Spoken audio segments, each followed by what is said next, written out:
राधे कर।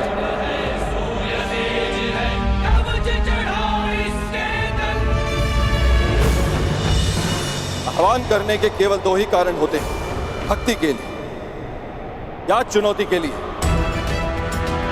परंतु देवराज इंद्र को चुनौती देने के लिए तुम्हारी आयु बहुत कम है और तुम्हारी उदंडता देख तुम्हें भक्त समझना कठिन। भक्त तो मैं हूं देवराज, परंतु आपका नहीं, अपने गुरु का।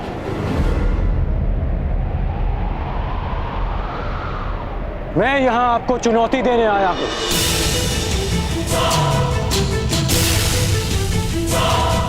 मुझे देवराज इंद्र नहीं, उस अहंकार को जिसने देवराज इंद्र की मति हर ली है। देवराज इंद्र को चुनौती देने वाले बालक कहां से आए, मैं भी जानने का इच्छुक हूं।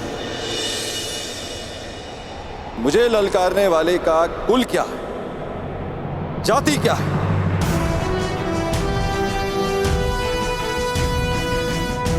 ज्ञानियों की आयु नहीं देखी जाती और ना ही वीरों का कुल पूछा जाता है। वीरों का बाहुबल ही उनकी जाति होती है और शस्त्र ज्ञान उनका कुल। आप बस इतना समझ ले कि यह कर्ण अपने गुरु के आदेश पर आपसे सम्मान सहित ये निवेदन करने आया कि आप अपने मेघों को वर्षा करने का आदेश दें। तो तुम मुझे आदेश दे रहे, देवराज इंद्र को। स्मरण रहे, वर्षा मेरी अधीन है। इसे आज तक मैं इन पृथ्वीवासियों को भेंट स्वरूप देता आया, परंतु मुझे अभी अनुभव होने लगा निःशुल्क में मिलने वाली इन सुविधाओं को ये पृथ्वीवासी सम्मान नहीं करते। इसी कारण मैंने निर्णय लिया है कि पृथ्वीवासियों को वर्षा तब तक प्राप्त नहीं होगी जब तक वह मुझे उचित सम्मान नहीं देंगे। सम्मान और आदर प्रेम देकर अर्जित किए जाते हैं देवराज, बलपूर्वक केवल भय अर्जित किया जाता है।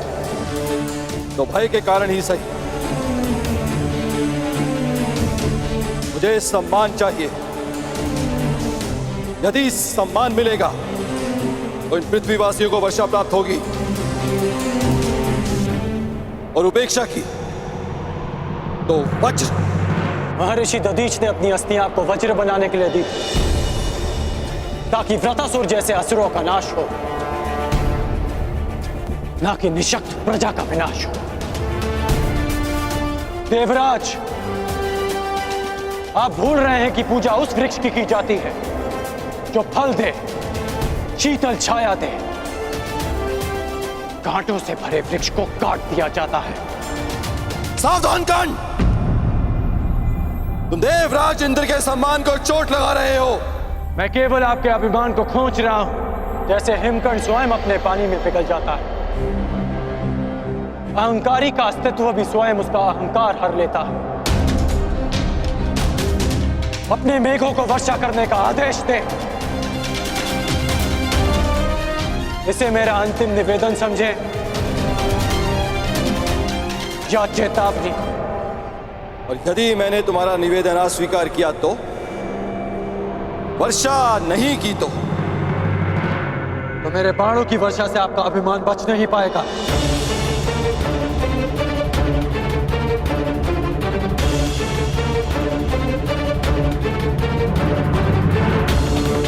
अज्ञानी बालक, एक इंद्रधनुष क्या बना लिया, देवराज इंद्र का आह्वान क्या कर लिया, तो समझने लगे कि तुम मुझे चुनौती दे सकते हो। 2 बाण क्या प्राप्त हो गए। तुम्हें प्रतीत होता है कि तुम वज्रधारी इंद्र का सामना करो। आपको वज्र दान में मिला है देवराज।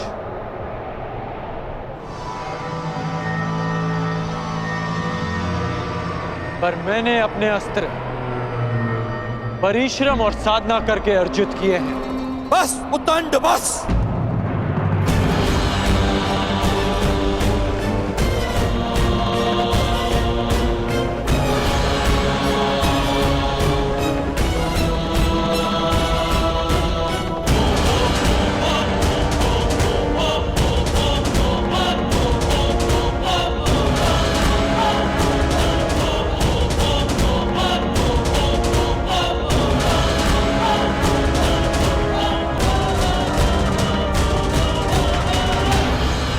अंध अस्त्र के अंधकार को मिटाने के लिए प्रकाश पुंज चाहिए कर्ण। चक्षुमास्त्र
मेरे अस्त्रों को निष्क्रिय करने वाला मनुष्य ये है।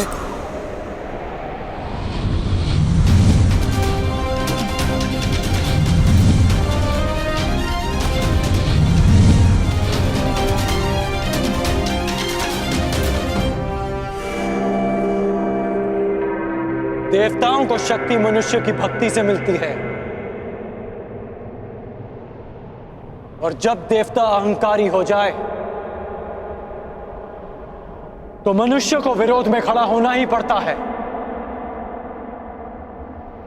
और आज ये मनुष्य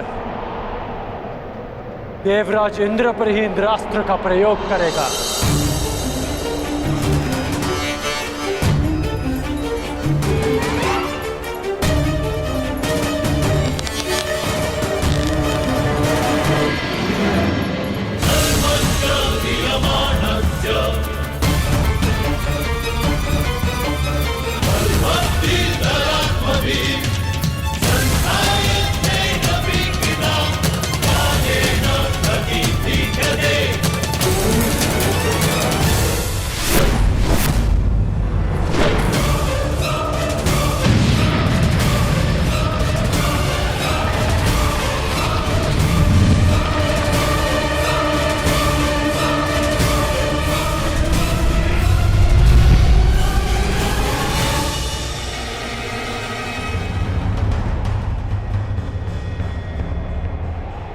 मूर्ख, तुमने इंद्रास्त्र का प्रयोग स्वयं इंद्र पे किया। क्या तुम्हें स्मरण नहीं है कि मुझे अमरत्व मिला हुआ है, कि देव मर नहीं सकते? सुना तो मैंने भी है कि देव अमर होते हैं, तो सोचा क्यों ना आज इस कहानी की परीक्षा कर लें। आप अमर हैं इंद्र, मर नहीं सकते, लेकिन अमर होने के भी अपने दुख होते हैं। अनंत काल तक पीड़ा भोगना उनमें से एक है। बस कर्ण बस, अब तेरा नाश निश्चित है। मेरे वज्र के प्रहार के लिए सज्ज हो जा।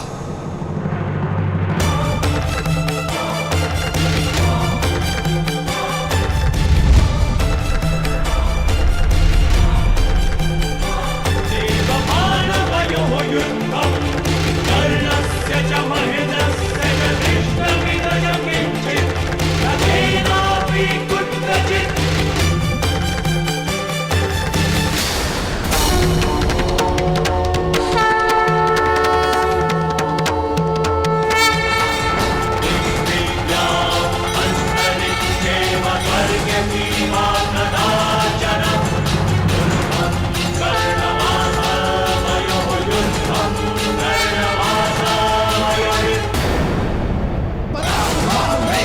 शांभवस्थ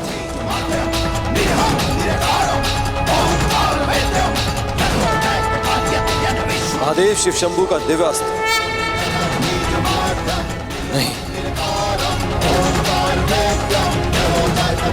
मैं इस पर वज्र से प्रहार कर कर महादेव को रुष्ट नहीं कर सकता।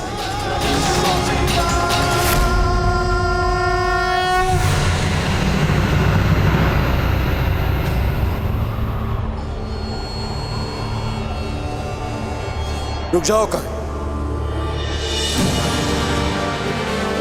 रुक जाओ।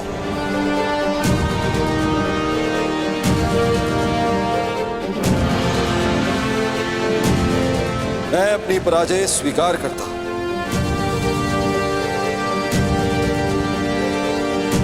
तुम्हें इस संभव अस्त्र को प्रयोग करने की आवश्यकता नहीं।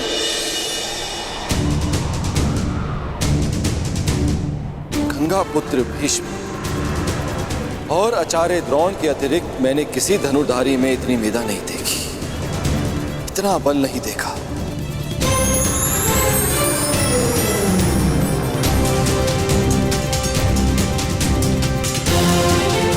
कौन हो तुम कर्ण?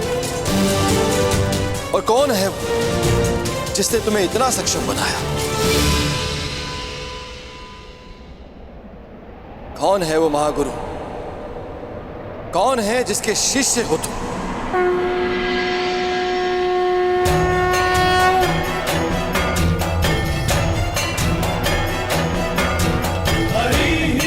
वही जिसने गंगा पुत्र भीष्म और द्रोण को शिक्षा दी थी। प्रभु परशुराम आप? कर्ण, तुमने बताया क्यों नहीं कि तुम प्रभु परशुराम के शिष्य हो?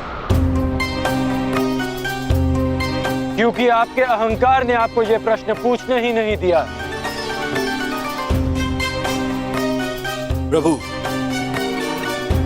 मैं अपनी इस उदंडता के लिए क्षमा चाहता हूं।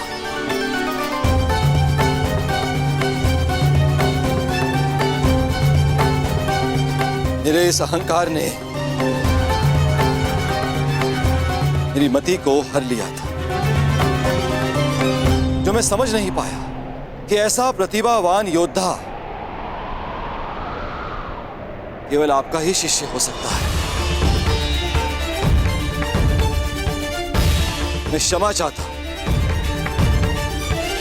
अर्थात मेघों को अभी वर्षा का आदेश देता हूं।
तुम्हें चुनकर मैंने भूल नहीं की है कर्ण।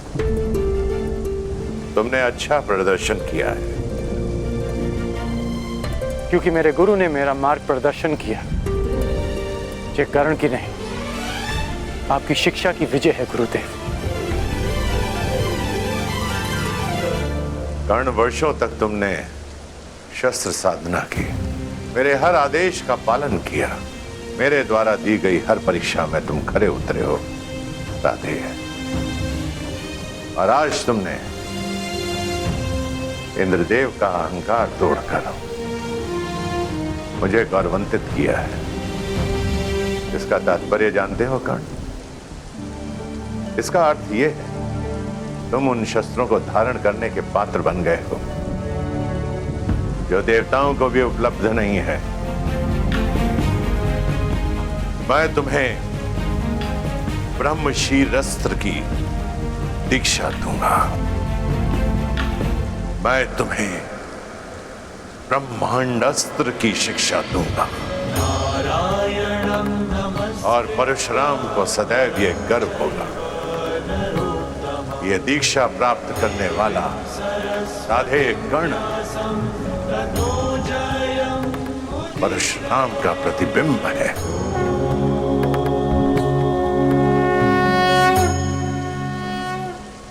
क्षत्रियों के गुणों से युक्त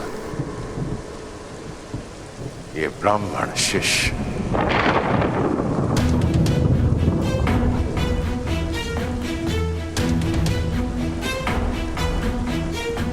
इतने वर्षों में असंख्य बार तुमने मुझे मेरी युवा अवस्था का स्मरण कराया, और आज इन मेधों को, इस नभ को, 7 तल्लों, चारों दिशाओं को मैं साक्षी मानकर सगर्व कहता हूं कि धनुर्विद्या में और युद्ध कौशल में तुम परशुराम के पर्याय हो। महादेव के अतिरिक्त तुमसे श्रेष्ठ धनुर्धर कोई नहीं है इस संसार में।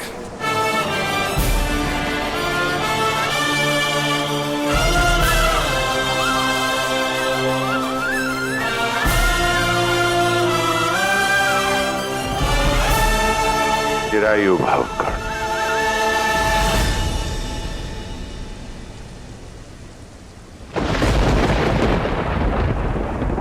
कर्ण, कर्ण, कर्ण, कौन है ये कर्ण? कहां से आया इसमें इतना बल, इतना कौशल? कहां से पाया इसने इतना तेज? समझ नहीं आया कि केवल ब्राह्मणों को शिक्षा देने का प्रण लेने वाले परशुराम ने आखिर क्यों एक सूत पुत्र को अपना शिष्य बनाया। कुछ तो भेद है जिसे इंद्र भेद करके रहेगा। देवराज इंद्र को तो तुमने पराजित कर दिया कर्ण, परंतु देवराज इंद्र के भीतर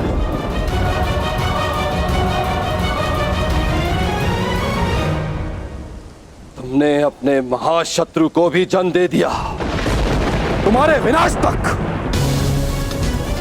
तुम्हारा पीछा नहीं छोड़ूंगा कर्ण।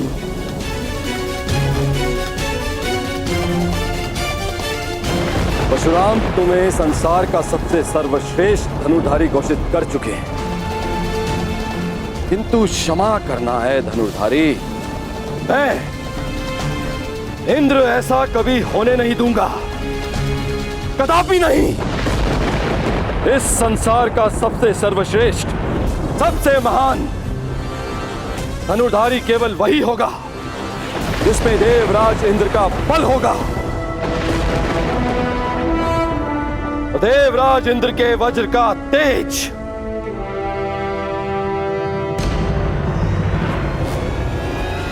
जो स्वयं इंद्र के अंश से जन्मा है, सबसे बड़ा, सबसे उत्तम, सबसे सर्वश्रेष्ठ धनुधर बनेगा हस्तिनापुर में शिक्षा ले रहा अर्जुन, जिसने इंद्र का आशीर्वाद अर्जित किया है, वो अर्जुन।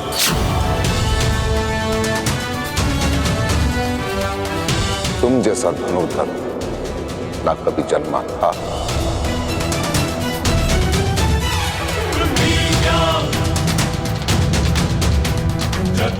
ना जन्मा है और ना ही कभी जन्मेगा अर्जुन।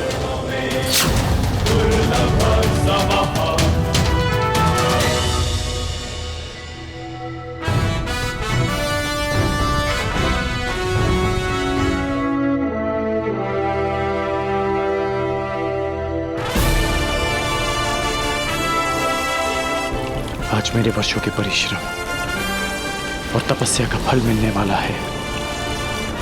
आज गुरुदेव से दीक्षा लेकर मेरा स्वप्न पूरा हो जाएगा।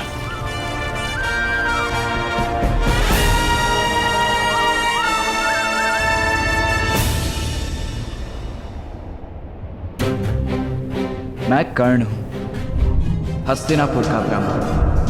धनुर्बल प्राप्त करने के लिए मैंने आपसे अपना परिचय छिपाया। ये छल मैंने अपने लोगों की रक्षा के लिए किया है। क्षमा करना गुरुदेव।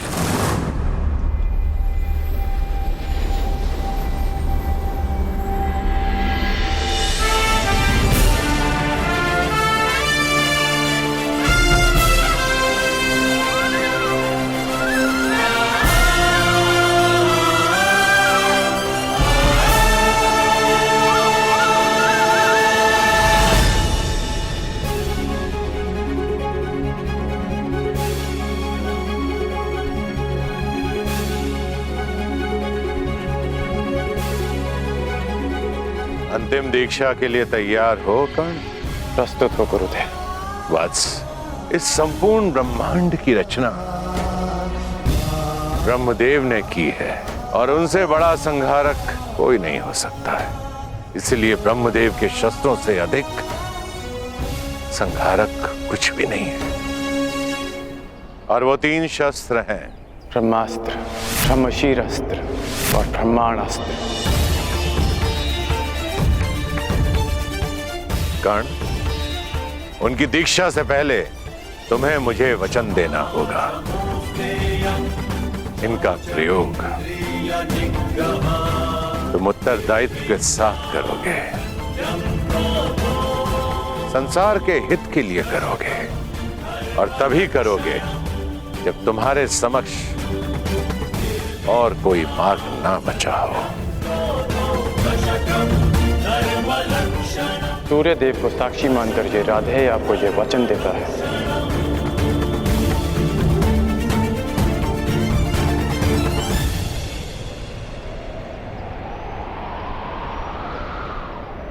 इन शस्त्रों को प्राप्त करने के पश्चात इस धरती पर किसी भी जाति का कोई योद्धा तुम्हें पराजित नहीं कर पाएगा।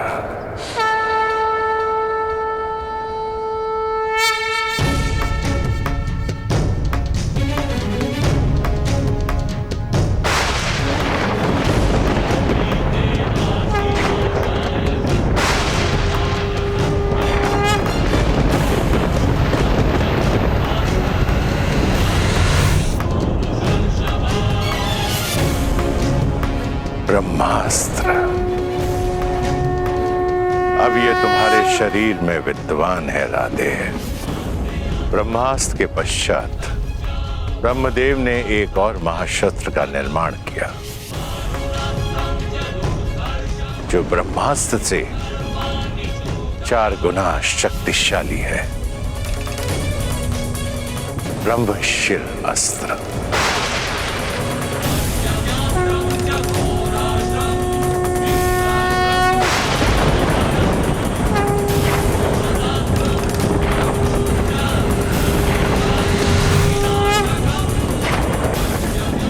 और अंत में ब्रह्मदेव ने एक और शस्त्र बनाया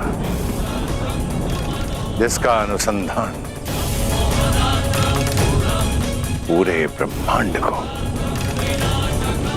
पलक झपकते ही संपूर्ण सृष्टि को नष्ट कर देगा। ब्रह्मांड अस्त्र।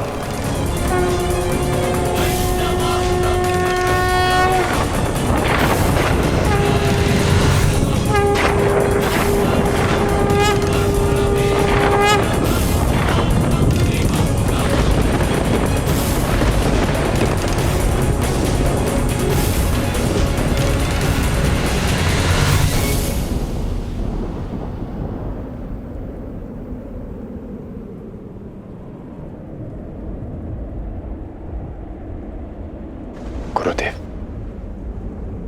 मुझे इन शस्त्रों के अनुसंधान विधि का वो मंत्र जानना है जिसके प्रयोग से मैं इन दिव्यास्त्रों का आह्वान कर सकूं। मुझे तुमसे यही आशा थी कर्ण। जब भी तुम्हें इन शस्त्रों का आह्वान करना हो, ध्यान स्थिर करना, इस क्षण का स्मरण करना। ये दिव्य शस्त्र स्वयं तुम्हारे उपयोग के लिए प्रस्तुत हो जाएंगे।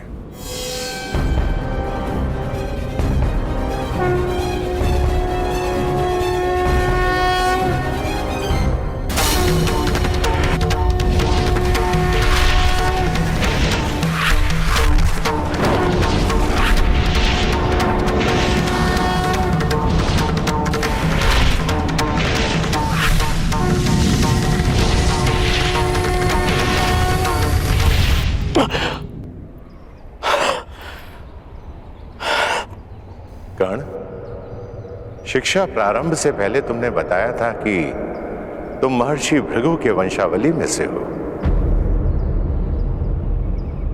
आज महर्षि भृगु को तुम पर गर्व होगा। इस धरती के प्रत्येक ब्राह्मण को तुम पर गर्व होगा। ब्राह्मण पुत्र कर्ण,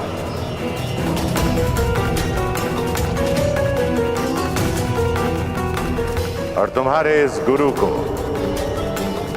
सदैव गर्व रहेगा कि उसे दीक्षा के लिए तुम्हारे जैसा ब्राह्मण पुत्र मिला।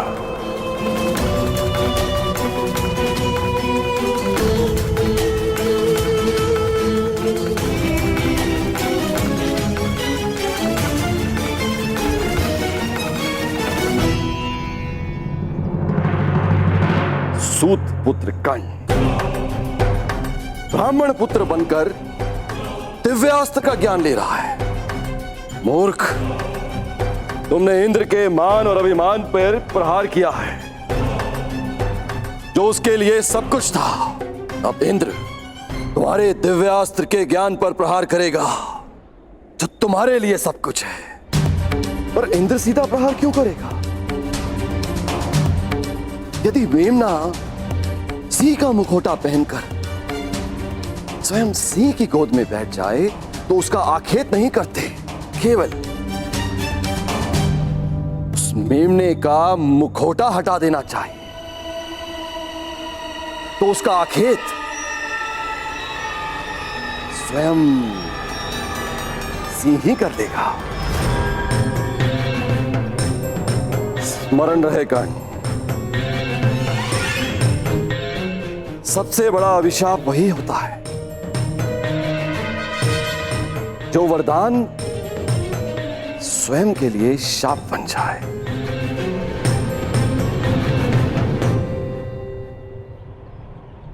आज मुझे ऐसा प्रतीत हो रहा है कि मैं मुक्त हो गया हूं। एक विचित्र दिव्य संतोष है मेरे मन में।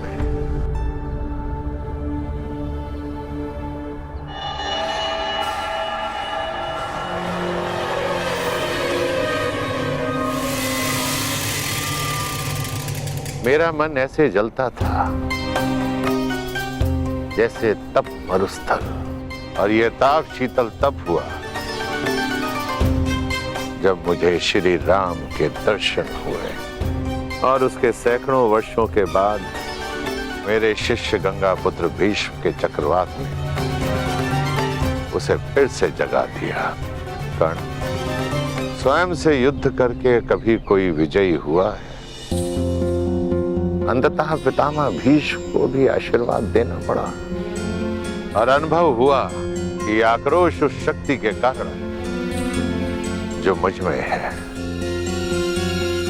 और मैंने शपथ लिया कि अब मैं शस्त्र कभी नहीं उठाऊंगा।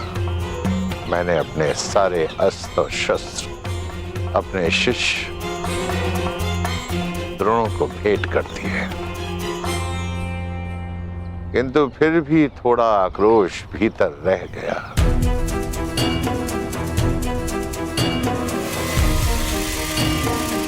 फिर तुम आए कर्ण, क्षत्रियों के तेज से युक्त ब्राह्मण कुमार। संसार में यदि तुम्हारी तुलना किसी से की जा सकती है तो वो स्वयं परशुराम से की जा सकती है। इसलिए मैंने तुम्हें अपने आप को समर्पित कर दिया, और आज तुम्हें अपने सभी दिव्यास्त्र प्रदान करके मन बहुत हल्का हो गया। चिरायु भव ब्राह्मण कुमार, तुम मेरा नाम तीनों लोकों में अमर करोगे।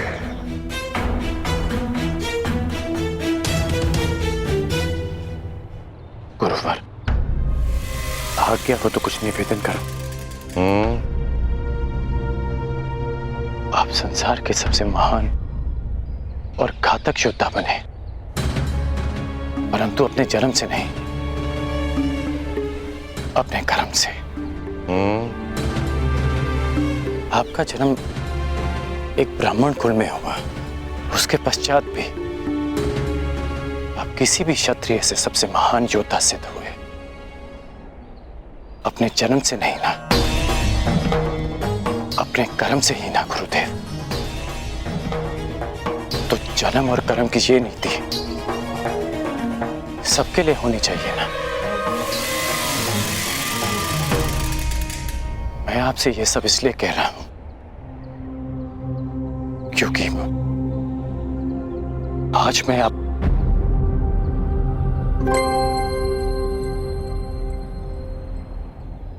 गुरुवर,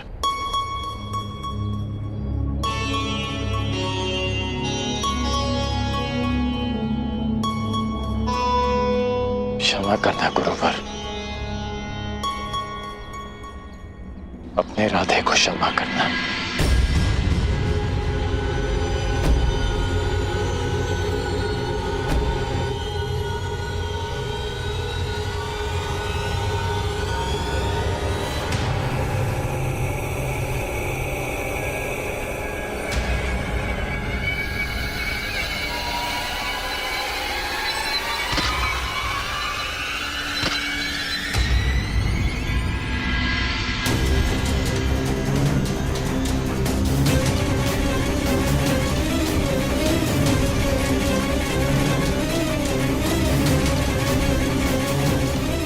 वर्षों बाद गुरुवर संतोष की निद्रा में है। उनकी निद्रा भंग हो जाएगी। मैं उनके विश्राम को भंग नहीं होने दे सकता।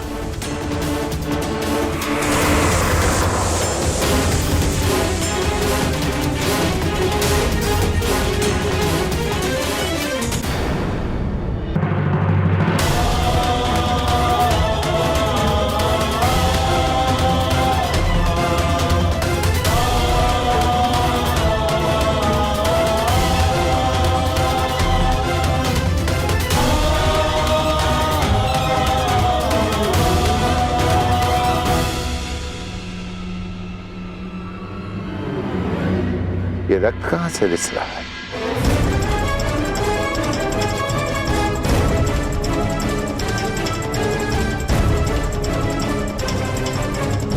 राधे,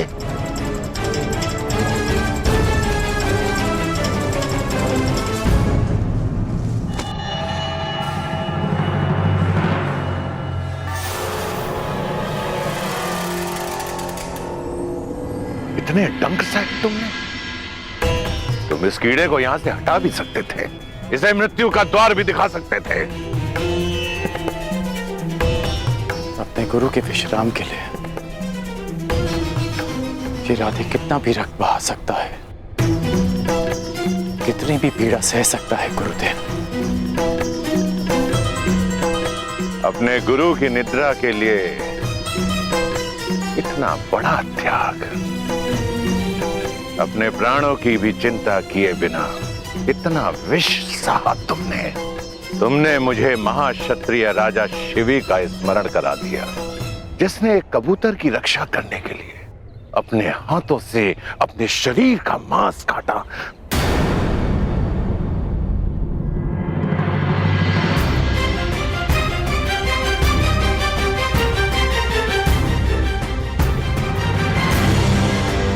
क्षत्रिय?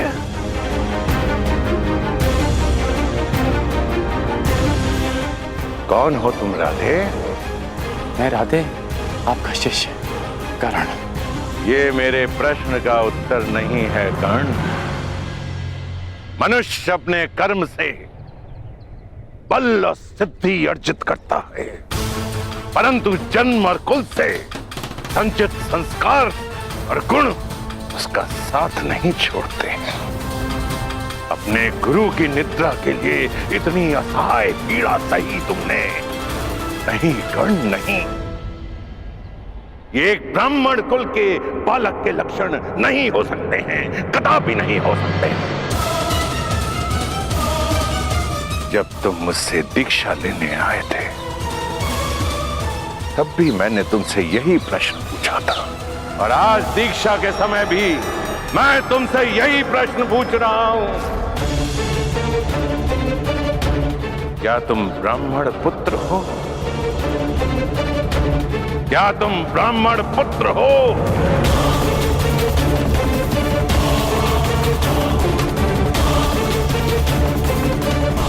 नहीं गुरुदेव,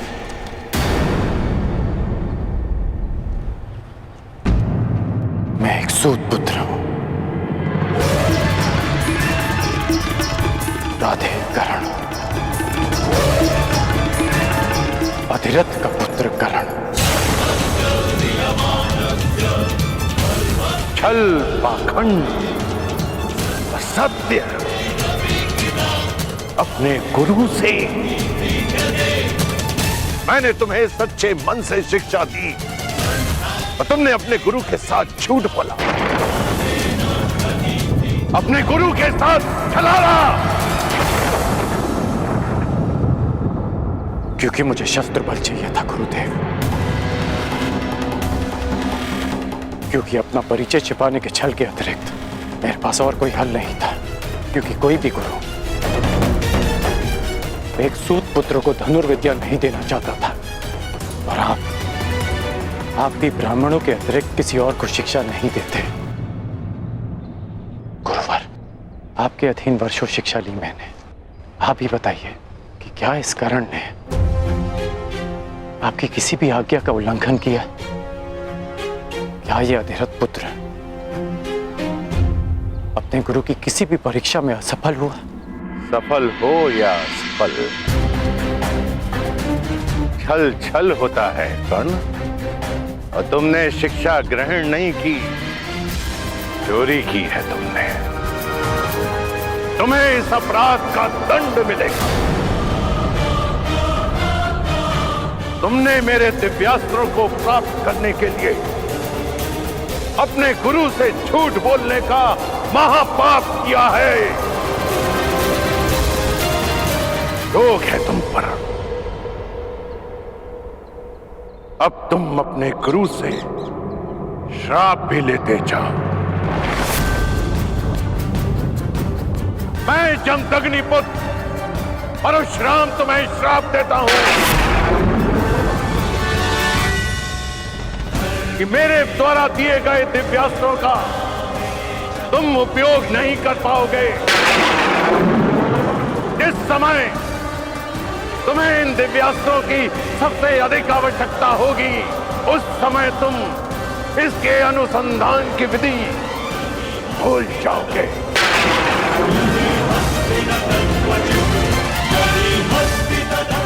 मेरे द्वारा दिए गए दिव्यास्त्रों का आवाहन नहीं कर पाओगे। ये मेरा श्राप है।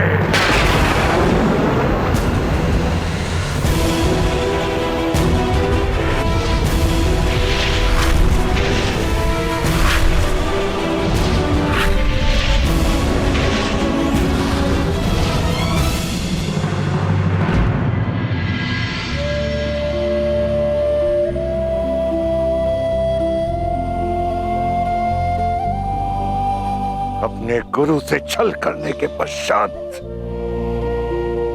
तुम अपने गुरु से दृष्टि मिलाने का साहस कर रहे हो। चले जाओ यहां से कर्ण, चले जाओ। इस श्राप के बाद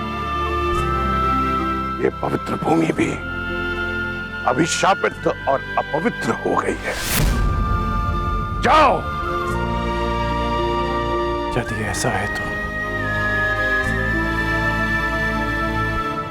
ये स्थान तभी अपवित्र हो गया था जब मैंने पांव रखे। श्राप आपने मुझे आज दिया, परंतु अभिशापित तो मैं जन्म से ही रहा हूं।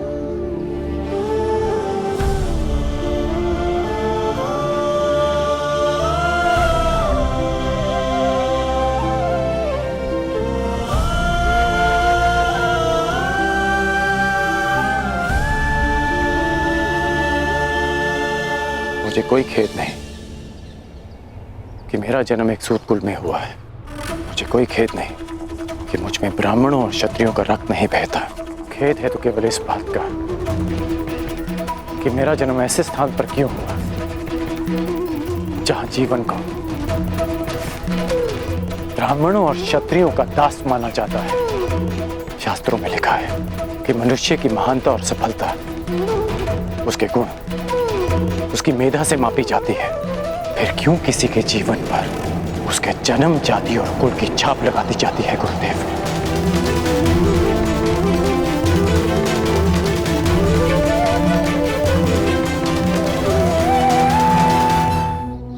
उसके गुण, उसकी मेधा से मापी जाती है। फिर क्यों किसी के जीवन पर उसके जन्म, जाति और कुल की छाप लगा दी जाती है गुरुदेव? जब विश्वामित्र राजकुल में जन्म लेकर ब्रह्म ऋषि बन सकते हैं, जब आचार्य द्रोण ब्राह्मण कुल के होकर क्षत्रियों को ललकार सकते हैं, जब मेरे महान गुरु परशुराम एक ब्राह्मण होकर शस्त्र धारण कर सकते हैं, तो फिर इस सूत पुत्र के साथ अन्याय क्यों गुरुदेव? क्यों ऐसा होता है कि यदि एक सूत पुत्र वेद की ऋचा सुन ले तो उसके मुख में पिघला सीसा भर दिया जाता है? क्यों किसी शूद्र को शिक्षा के अधिकार से वंचित रखा जाता है? क्यों मेरे भाई शोण को मार दिया गया था? क्योंकि उसने वेद पाठ करने का दुस्साहस किया। क्यों एक क्षत्रिय की उदंडता को उसका साहस माना जाता है और एक सूत की वीरता को उसका दुस्साहस? क्यों गुरुदेव? क्यों क्यों क्यों क्यों क्यों? जिन ब्रह्मदेव के दिव्यास्त्र आपने मुझे सौंपे, उन्होंने सृष्टि की रचना में क्या कोई भेदभाव किया? जन्म से लेकर अभी शरण में आने तक सदैव अपमान सा आपके चरणों में आया तो लगा कि हाँ, मुझ में भी प्राण है। आपकी छत्रो छाया से वंचित नहीं होना चाहता था गुरुदेव। ये कारण सम्मान से जीवन जीने का अधिकार चाहता था। इसलिए जीवन में पहली बार असत्य कहा, परंतु आपके प्रति मेरी श्रद्धा, मेरी शिक्षा के प्रति मेरी निष्ठा और मेरे कर्म के प्रति मेरी आस्था में किंचित भी असत्य नहीं है गुरुदेव।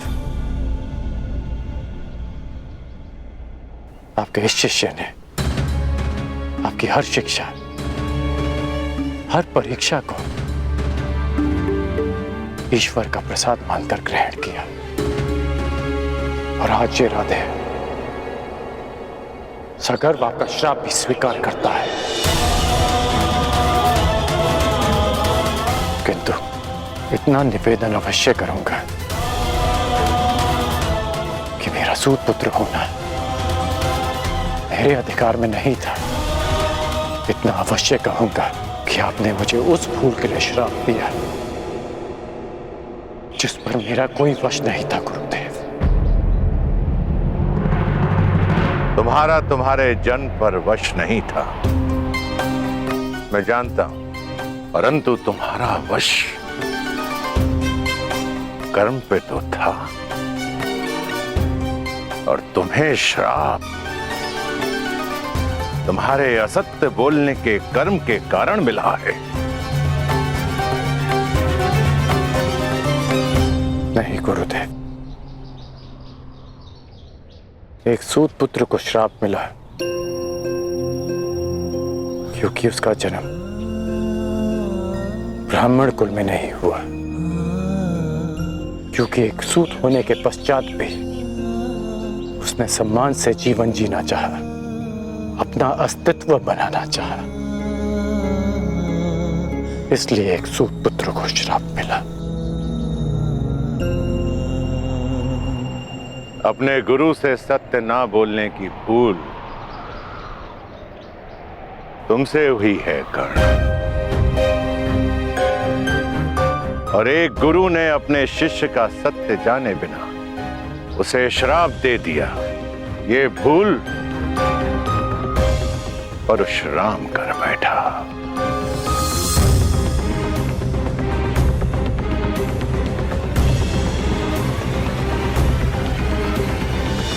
मेरे द्वारा दिए गए श्राप को मैं वापस तो नहीं ले सकता हूं कर्ण, परंतु उसके प्रभाव को कम करने का प्रयत्न अवश्य करूंगा। आज से तुम्हारे बाणों में ऐसा तेज होगा जो तुम्हें मेरे अन्य शिष्यों से भिन्न करेगा।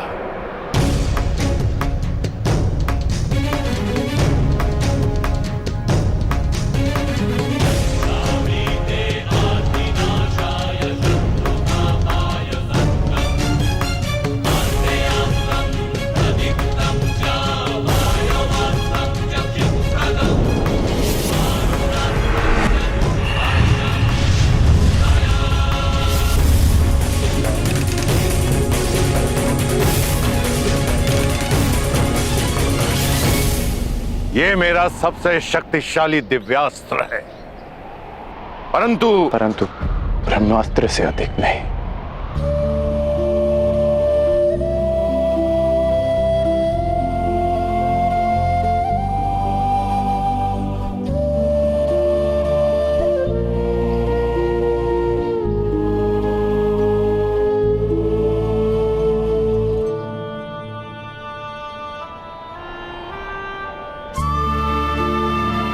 गुरु दक्षिणा मांगिए गुरुदेव। गुरु दक्षिणा क्या मांगू मैं तुमसे कर्ण? सब कुछ तो मैंने तुमसे ले लिया है, अब तो कुछ तुम्हें देना चाहता हूं।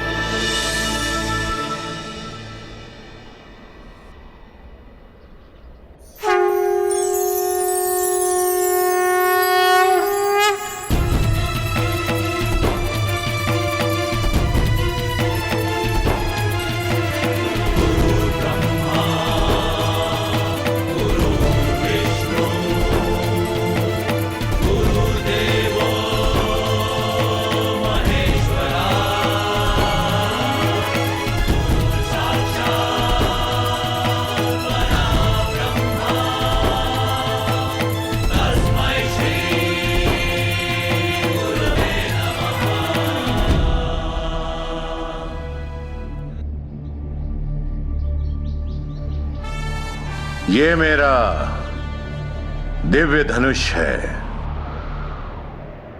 विजय।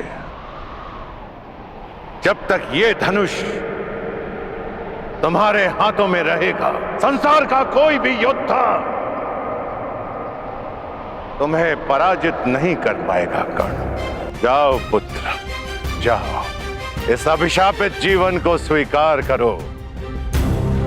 जन्म की पीड़ा और शाप का ताप सहकर भी तुम संसार के आकाश में सूर्य के भांति चमको।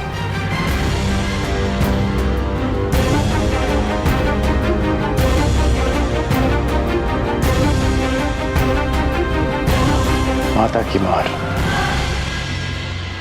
संसार का सबसे बड़ा प्यार होता है, और गुरु का श्राप भी महादेव के प्रसाद से कम नहीं। आपका ये श्राप, ये राधेकरण अमृत समझकर स्वीकार करेगा। इतिहासकरण का नाम स्वयं में कैसे समाहित करेगा मैं नहीं जानता, लेकिन एक बात का वचन देता हूं कि आपको आपके इस शिष्य पर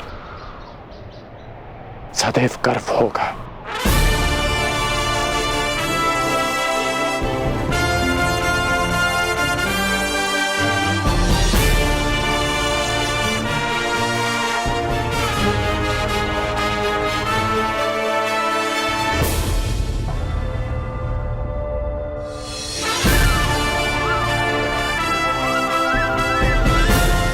आज से मेरा नया जीवन प्रारंभ होता है।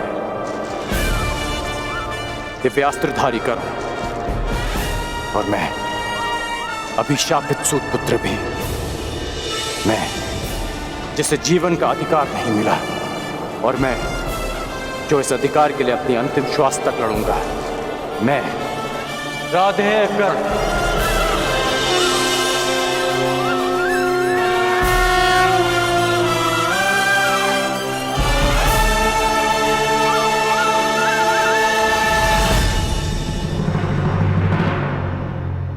परशुराम शिष्य, हस्तिनापुर के राजगुरु, महायोद्धा, प्रतापी आचार्य द्रोण पधार रहे हैं।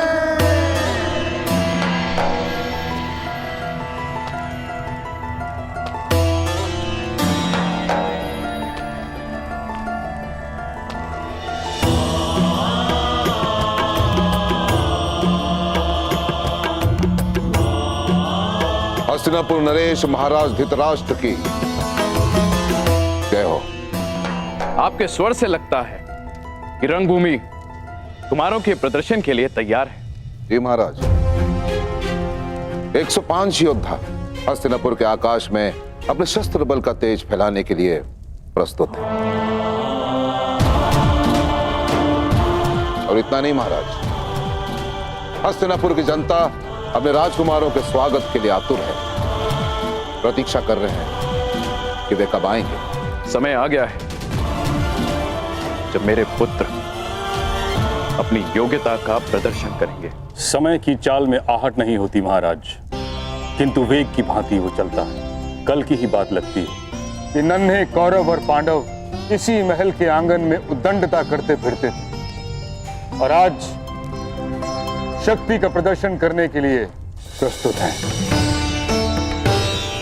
भाग्यशाली है भीष्म जो अपने पुत्रों का ये रूपांतरण देख सकता है। सौभाग्यशाली तो हस्तिनापुर है ताचरी, जिसे आपकी छत्र छाया मिली।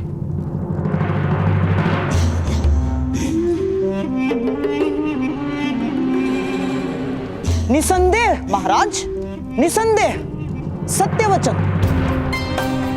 जिस राज्य के महाबली भीष्म और महाधनुर्धर द्रोण जैसे स्तंभ हो, वो राज्य सौभाग्यशाली होगा ही। और मुझे पूर्ण विश्वास है कि राजकुमारों का यह प्रदर्शन निश्चित रूप से हस्तिनापुर को गर्वित करेगा। आनंद दुगना हो सकता है महाराज यदि क्या शकुरी? महाराज, चपल धनुर्धर वो है जो एक बाण से 2 लक्ष्य साधे, और चतुर राजनेता वो है जो एक ही आयोजन से 2 प्रयोजन सिद्ध करे। आपका तात्पर्य क्या है गंधार नरेश? यही कि क्यों न इस प्रदर्शन को एक मैत्रीपूर्ण प्रतियोगिता का रूप दे दिया जाए, और कल की रंगभूमि में जो विजेता होगा उसे क्यों न युवराज घोषित कर दिया जाए महाराज। प्रतिस्पर्धा प्रतिद्वंदियों के बीच होती है गंधार नरेश, भाइयों के बीच नहीं। इस प्रदर्शन का लक्ष्य है राजकुमारों की क्षमता को परखना, युवराज का चयन नहीं। मैं तो केवल एक सुझाव दे रहा था महामहिम, और यदि मैं भूल नहीं रहा, यदि मुझे विस्मरण नहीं हुआ है, तो स्वयं आपने ही महाराज को वचन दिया था। जिस दिन दोनों राजकुमारों ने सामर्थ्य और ज्ञान प्राप्त कर लिया, उस दिन होगी प्रतिस्पर्धा, और उनकी क्षमता के आधार पर हस्तिनापुर अपना नया राजा नियुक्त करेगा। अब जब महागुरु द्रोण ने घोषणा कर ही दी है कि 105 राजकुमारों का प्रशिक्षण पूर्ण हो गया है, तो क्यों हस्तिनापुर को युवराज सुख से वंचित रखा जाए? इस राजसभा को अगले सम्राट के दर्शन क्यों न कराए जाए? ना, फिर भी ये एक केवल सुझाव मात्र है, सुझाव मात्र। यदि महाराज धृतराष्ट्र इस प्रतियोगिता को अनुमति दे तो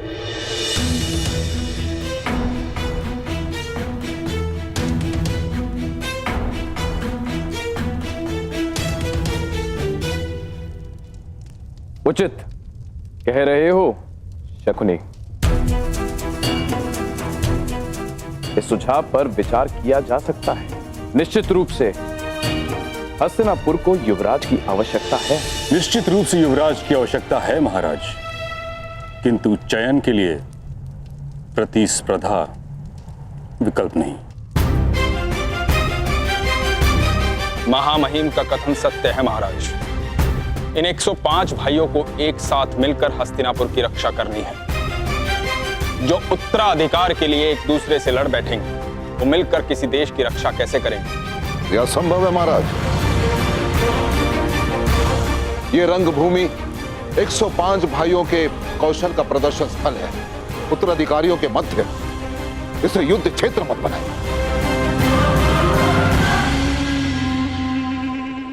यदि रंगभूमि के इस आयोजन से युवराज के चयन का प्रयोजन सिद्ध होता है तो इसमें खोट क्या है आचार्य?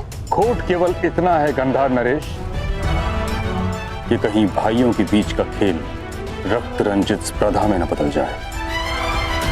महामहिम भीष्म बिल्कुल ठीक कह रहे हैं। आचार्य, वो क्षत्रिय कैसा जो युद्ध से भयभीत हो जाए, और वो राजकुमार कैसा जो अपने राज्य की रक्षा के लिए घाव खाने से पीछे हट जाए? और क्या गुरु द्रोण को अपने शिष्यों पर इतना भी विश्वास नहीं कि वे तनिक पीड़ा सह सकेंगे? और क्या महामहिम भीष्म को अपने कुल के रक्त की परीक्षा लेना क्या इतना कठिन प्रतीत हो रहा है? क्यों? जो गंगा पुत्र भीष्म अपने केवल वचन के लिए आजन्म ब्रह्मचारी रहे, जिन्होंने अपने दिए हुए वचन के लिए मृत्यु को स्वयं से आज तक दूर रखा, क्या ऐसे महामहिम महाबली गंगा और शांतनु पुत्र भीष्म हस्तिनापुर के सिंहासन को एक सशक्त, समर्थ, सक्षम और सुरक्षित हाथों में नहीं देखना चाहेंगे?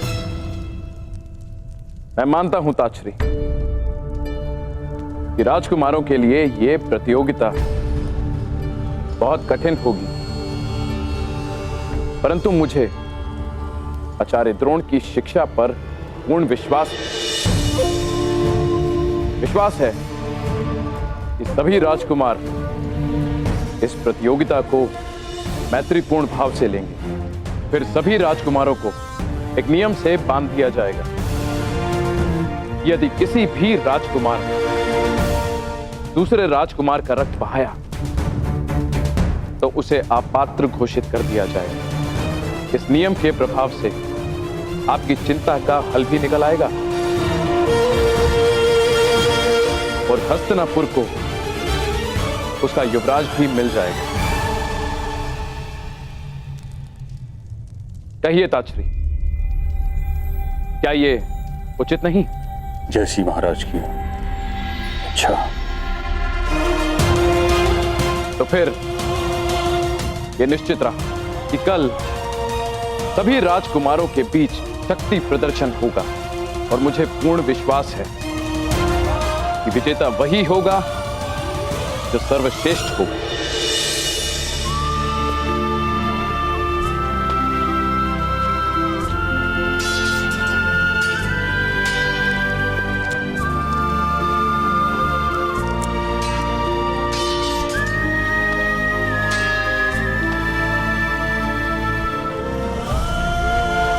सावधान रहना, मेरे प्राण का सामना करो। क्या आप भी कल रंगभूमि में प्रदर्शन करोगे कौरव और पांडवों के साथ? प्रदर्शन? कैसा प्रदर्शन? कल हस्तिनापुर के 105 राजकुमारों का शक्ति प्रदर्शन है। सुना है कुमार अर्जुन अपने धनुर्विद्या का कौशल भी दिखाएंगे।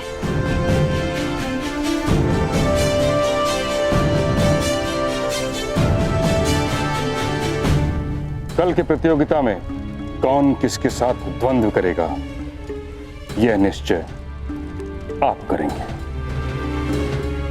प्रतियोगिता पक्षपात रहित होनी चाहिए महामहिम। आप आचार्य द्रोण पर संदेह कर रहे हैं गंधार नरेश। नहीं महामहिम, कदापि नहीं। मैं तो केवल मानवीय निर्बलता की बात कर रहा हूं।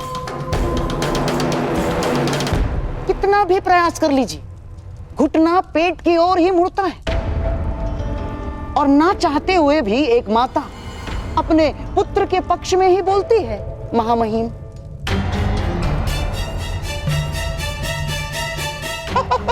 और महागुरु द्रोण का अर्जुन के प्रति प्रेम जगत विख्यात है। वो तो पहले ही घोषणा कर चुके हैं कि इस संसार का सर्वश्रेष्ठ योद्धा अर्जुन ही है।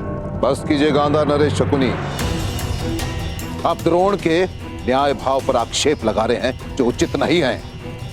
नहीं आचार्य, नहीं, मैं तो वो कह रहा हूं जो कल सारा हस्तिनापुर कहेगा। तो आप चाहते क्या हैं? मैं तो केवल महाराज को यह निवेदन करना चाहता हूं कि द्वंद्व के प्रतियोगियों का निर्णय कोई मनुष्य ना करे। तो फिर कौन करेगा शकुनी? वो जिसमें पक्षपात का भाव ना हो।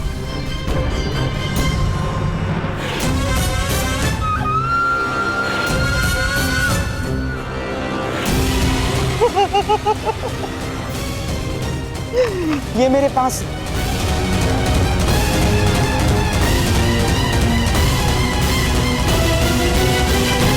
मैं भी कल रंगभूमि में जाकर कौरवों और पांडवों के बीच अपना प्रदर्शन करूंगा और ऐसे तलवारबाजी करूंगा। मूर्ख, अज्ञानी, हमारे जैसे छोटे लोगों को दिन में स्वप्न देखने का अधिकार नहीं है। ये रंगभूमि राजपुत्रों के लिए है, तुम्हारे लिए नहीं है पुत्र। तुम लोहार के पुत्र हो, लोहार का काम करो, छोड़ो ये तलवार वलवार चलाना। अपनी निर्बलता और उस पर क्यों थोप रहे हो? हर बालक का अधिकार होता है अपना भविष्य चुनने का, अपना भाग्य स्वयं लिखने का।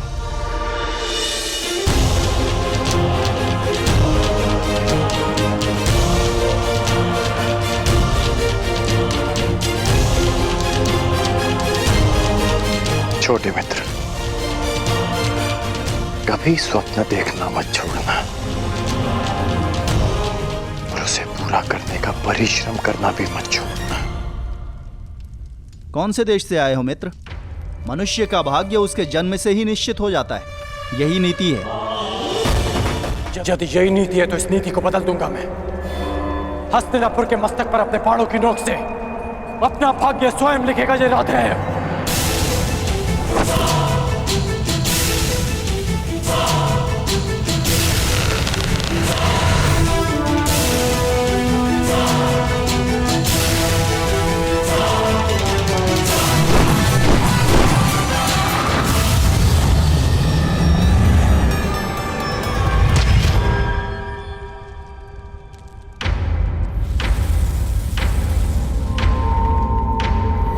ये हस्तिनापुर की राजसभा में किसने आक्रमण किया? यह आक्रमण नहीं, किसी के आगमन का संदेश है। आचार्य द्रोण, इस बाण पर गुरु परशुराम का चिन्ह है। परंतु महामहिम, गुरु परशुराम के 2 जीवित शिष्य आप और मैं इस राज्यसभा में उपस्थित हैं, तो फिर यही प्रश्न मुझे विचलित कर रहा है आचार्य द्रोण।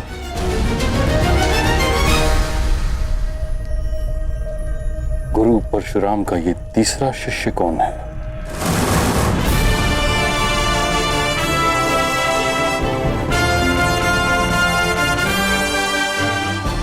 अब समय है कौशल के प्रदर्शन का।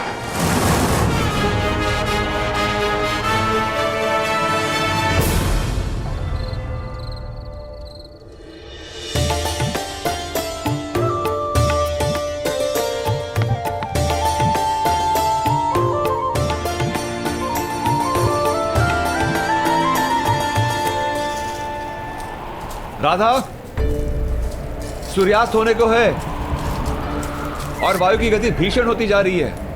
लगता है चक्रवात आने वाला है। भोजन पक गया या नहीं? बस हो गया।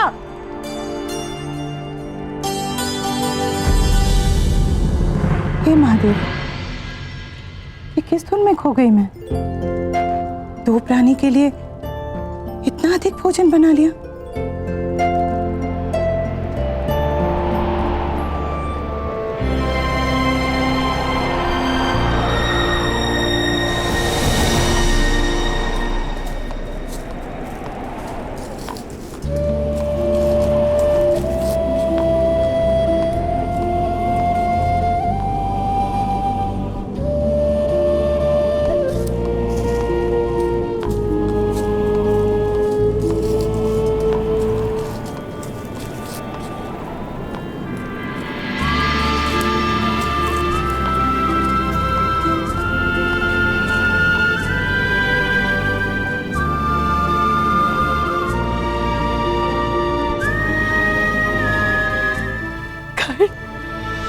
राधे कर्ण माता।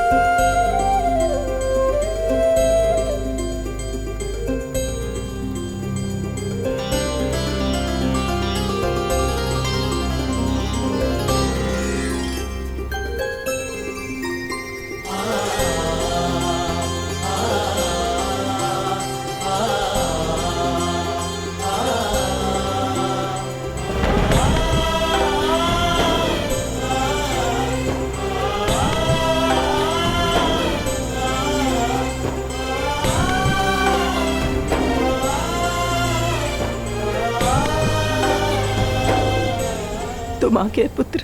हाँ माँ, मैं आ गया।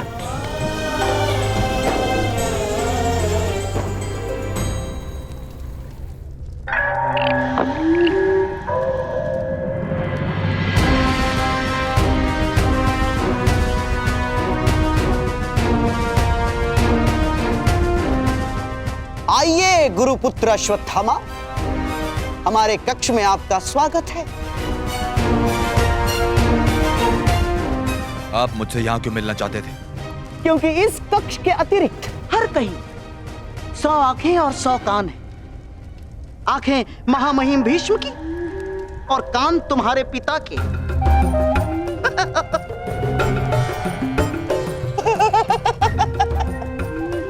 और यहाँ इस कक्ष में हमारी बात सुनने और देखने वाला कोई नहीं।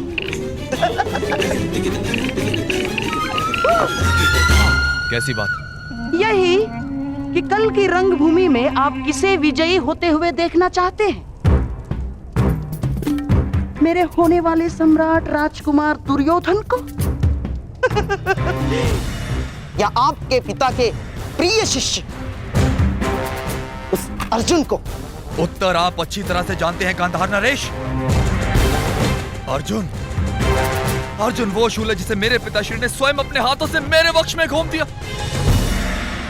पिताश्री ने सदैव उसे अधिक प्रेम दिया, जन्म मुझे दिया, परंतु एक पिता की धरोहर, अपना सारा ज्ञान उसे सौंप दिया। निश्चित रूप से अश्वत्थामा उस अर्जुन की पराजय देखना चाहता है। कल की स्पर्धा में कुमार दुर्योधन ही विजयी होने चाहिए। जिन लोगों के शत्रु एक हों, उन्हें आपस में मित्रता कर लेनी चाहिए अश्वत्थामा। हमारा स्वप्न एक है और वो स्वप्न पूरा होने में बाधा भी एक ही है। अर्जुन, तो उस बाधा को दूर करने का कोई हल सोचा है आपने? उसका हल बताने के लिए तो आपको यहां बुलाया है।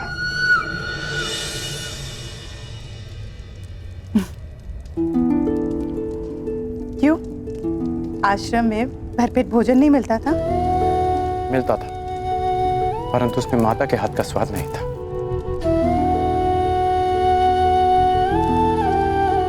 वैसे आपको किसने सूचना दी मेरे यहां आने की कि आपने ये भोजन तैयार रखा? क्यों? पूर्वाभास केवल तुम धनुर्धारी को ही होता है। तुम लोग शब्द सुनकर लक्ष्य का आभास कर लेते हो, किंतु माता का अपना पुत्र के लिए आभास सबसे अधिक शक्तिशाली होता है।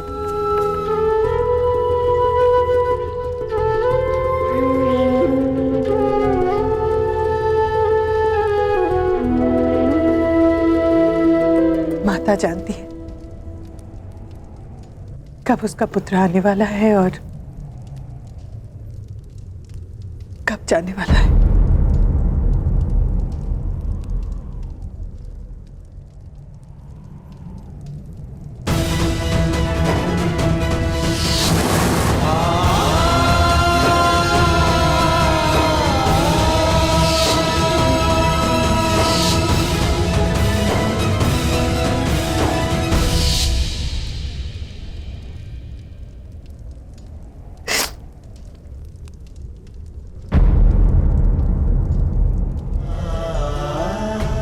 इतिहास भले ही ना हो, एक भाई की जाने की पीड़ा एक भाई को भी कम नहीं होती मां।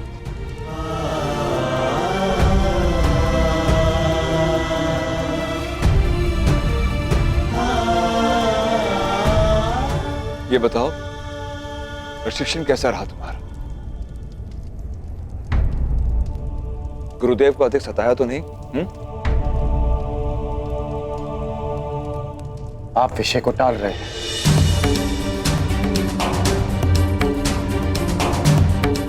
जीवन है कर्ण, अप्रत्याशित घटनाएं घटती है,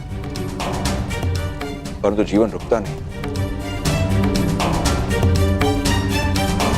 परंतु आप भूल नहीं सकते, जो हुआ उसे जीते जी भुला पाना असंभव है, और स्मरण रखकर जी पाना भी संभव नहीं है कर्ण।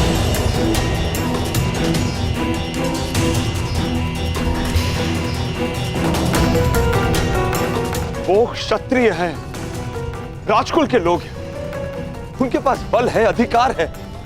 हम छोटे लोग हैं कर्ण, ना हमारे पास विरोध का बल है, ना ही प्रतिकार का अधिकार। और उनके पापों का दंड ईश्वर देगा उन्हें। भगवान, ईश्वर, विधाता, कब तक न्याय पाने के लिए उनके सहारे बैठे रहेंगे आप लोग? न्याय मांगा नहीं जाता, उसे छीन लिया जाता है। माता, आप तो वासुदेव कृष्ण को भी ईश्वर का रूप मानती हैं ना? तो आप लोगों ने सुना ही होगा कि किस प्रकार वो यदुवंशियों के मध्य समानता का संदेश दे रहे हैं। उनके लिए सब समान है। जो काम वो यदुवंशियों में कर रहे हैं, वही काम हमें हस्तिनापुर में करना होगा। सबकी समानता, सबके लिए न्याय। बस कर।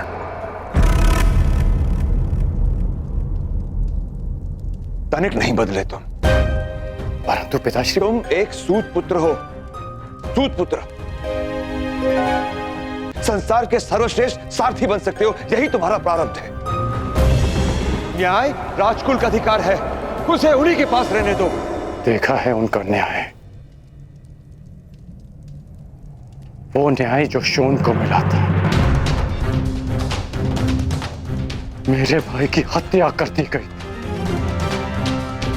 उसे मार दिया गया था। इसे आप न्याय कहते हैं?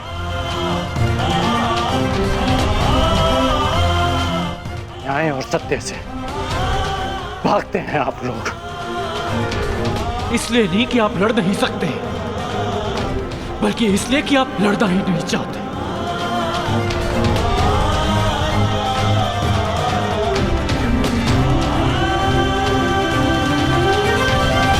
भागने से प्रारब्ध नहीं बदलता पिताश्री।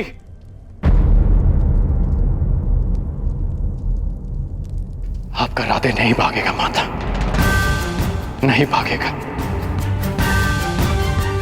आपको स्मरण है ना, आपने मुझसे शोन की हत्या का प्रतिकार मांगा था, सबके लिए न्याय मांगा था। मैं करूंगा प्रतिकार माता।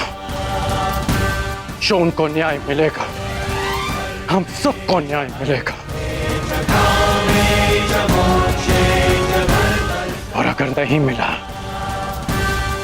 तो मैं उस न्याय को अपने बाणों से छलनी कर, अपने रथ से बांधकर घसीटता हुआ आपके चरणों में ले आऊंगा। ये मेरा वचन है आपसे।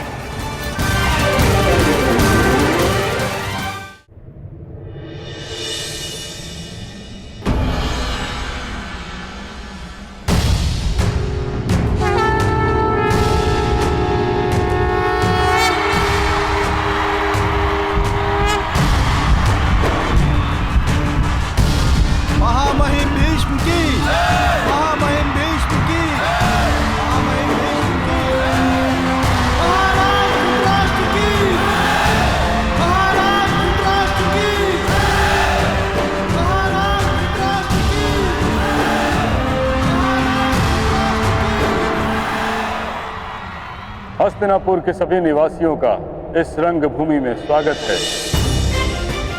आज हस्तिनापुर के 105 राजकुमार अपने प्रशिक्षण का प्रदर्शन करेंगे, जिसके पश्चात आप सबको विश्वास हो जाएगा कि आने वाले कई दशकों तक हस्तिनापुर सुरक्षित रहेगा। हर युद्ध से, हर आक्रमण से हस्तिनापुर की ओर कोई चुनौती नहीं दे पाएगा। यद्यपि हस्तिनापुर का कोई शत्रु अस्तित्व में नहीं है, और यदि है तो यह उसको चुनौती है कि भीष्म के साथ साथ हस्तिनापुर में 105 योद्धा उपस्थित हैं उसकी सुरक्षा के लिए। ताक्षरी इतना समय क्यों लगा रहे हैं विदुर? स्पर्धा प्रारंभ क्यों नहीं कर रहे? अब प्रतीक्षा नहीं होती। मैं दुर्योधन, मैं जानना चाहता हूं कि अब मेरा उत्तराधिकारी कौन बनेगा। हमारा सौभाग्य है कि हमारे समक्ष गुरु द्रोण उपस्थित हैं, जिन्होंने अपने शिष्यों को पाषाण खंडों से निखारकर रत्न बनाया।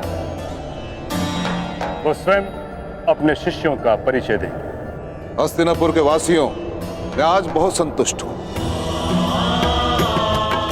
मां महिम भीष्म ने मुझे 105 दीपक सौंपे थे, और आज वो दीपक सूर्य के भांति चमकेंगे और हस्तिनापुर के आकाश को प्रकाशित करेंगे। अब आपके समक्ष वो प्रस्तुत होंगे जो 105 राजकुमारों में सबसे ज्येष्ठ हैं, धर्म और कर्म में चित, युद्ध में स्थिर कुमार युधिष्ठिर। युधिष्ठिर युधिष्ठिर कुमार युधिष्ठिर की, कुमार युधिष्ठिर की, कुमार युधिष्ठिर की।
आप सबके समक्ष प्रस्तुत होंगे हस्तिनापुर नरेश महाराज धृतराष्ट्र के सौपुत्र, जिनका नेतृत्व अजय योद्धा, गदा युद्ध में प्रवीण महाराज कुमार दुर्योधन। दुर्योधन कुमार दुर्योधन की, कुमार दुर्योधन की, कुमार दुर्योधन की, कुमार दुर्योधन की, कुमार दुर्योधन की।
ये स्वर कैसा कुंती? पुत्र दुर्योधन ने अपने गदा के प्रहार से भूमि पर गहरी दरार डाली है दीदी।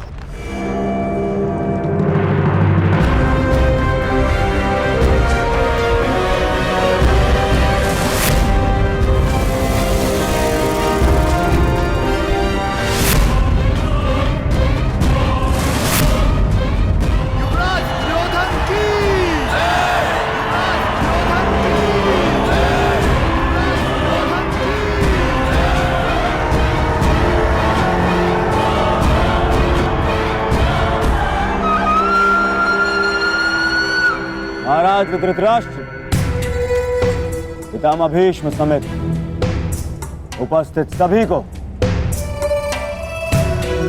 दुर्योधन का प्रणाम।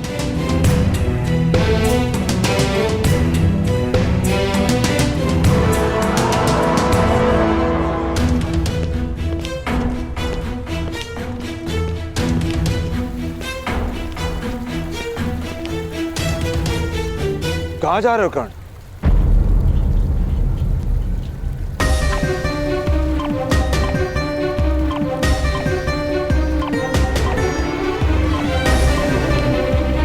उत्तर आप जानते हैं, कुमारों का प्रदर्शन देखने जा रहा हूं।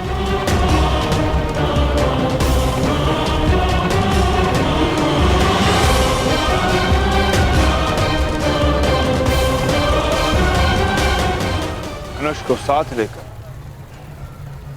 तुम कहीं नहीं जा रहे हो।